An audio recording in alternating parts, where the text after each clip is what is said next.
अमन, vocabulary आपने कैसे तैयार किया और किस तरह से टारगेट करना चाहिए एक एस्पिरेंट को, जो नया एस्पिरेंट है, कि रिटेंशन भी हो, क्योंकि उसने वर्ड याद किया भूल गया, तो वोकैबुलरी रिटेंशन का क्या तरीका है?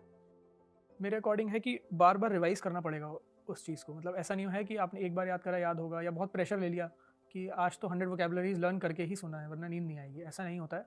अगर मतलब टाइम जो लेगी वो लेगी, आपको बार-बार रिवाइज़ करना पड़ेगा।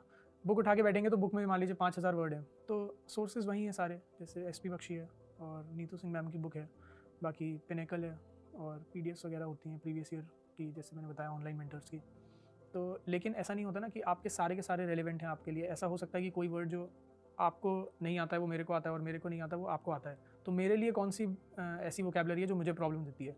तो इसके लिए आपकी हमेशा एक वोकैबुलरी की कॉपी नोटबुक होनी चाहिए, जिसमें आप डेली के कुछ वर्ड्स हैं वो ऐड कर रहे हो। तो मेरा यही रहता था कि दिन में एक बार, मतलब वही मॉर्निंग में उठने के बाद 20 वर्ड्स मैं करीब नोट करता था। ऐसे मान लीजिए मैंने 100 वर्ड्स पढ़े, तो उसमें से 20 ऐसे निकले कि जो जो मेरे को नोट डाउन करने पड़ेंगे, जो बाद में पढ़ूंगा तब याद होंगे। तो वो मैंने नोट डाउन कर लिए।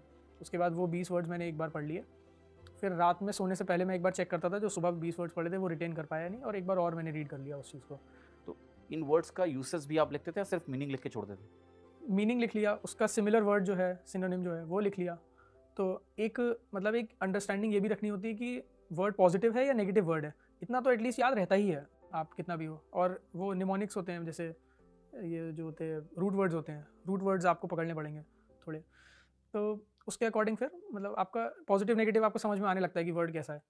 तो इसी तरीके से मैं रात में एक बार सोने से पहले, जब मैथ्स से मैं डन हो जाता हूँ, फिर उसके बाद अपना बेड पे गए और अपनी वोकैबुलरी की जो छोटी सी नोटबुक है वो एक बार रीड करी, और रीड करते करते अच्छी नींद आ रही होती है, सो गए अपना। फिर नेक्स्ट डे मॉर्निंग में मतलब मैं ऐसे करता था, जो वेस्ट ऑफ टाइम है जैसे ब्रश करना है, तो उस टाइम पे आप कुछ प्रोडक्टिव नहीं कर रहे हो, तो उस टाइम पे वोकैबुलरी देख ली, या कुछ घर का छोटा मोटा काम होते हैं सुबह सुबह मान लीजिए, तो उस टाइम पे वोकैबुलरी अपनी देख ली कि कल वाली क्या थी, फिर आज वाली कुछ नई नई नोट डाउन कर ली।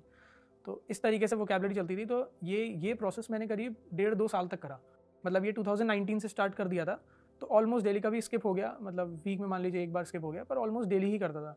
तो एक मेरी नोटबुक तैयार हो गई थी, जिसमें सिर्फ मेरे लिए जो रेलिवेंट हैं, तो मैं केवल उस पर रिलाई करता था। एग्जाम से पहले जो मेरे लिए बढ़िया 1000 वर्ड्स हैं, मैंने वो पढ़ लिया, इनफ है मेरे लिए। फिर मुझे कुछ नया पढ़ने की ज़रूरत नहीं पड़ती थी। तो 2 साल की जो मेरी वोकैबुलरी थी, मैं हमेशा वही पढ़ के जाता था। तो वोकैबुलरी ऐसे प्रिपेयर हो गई आपकी।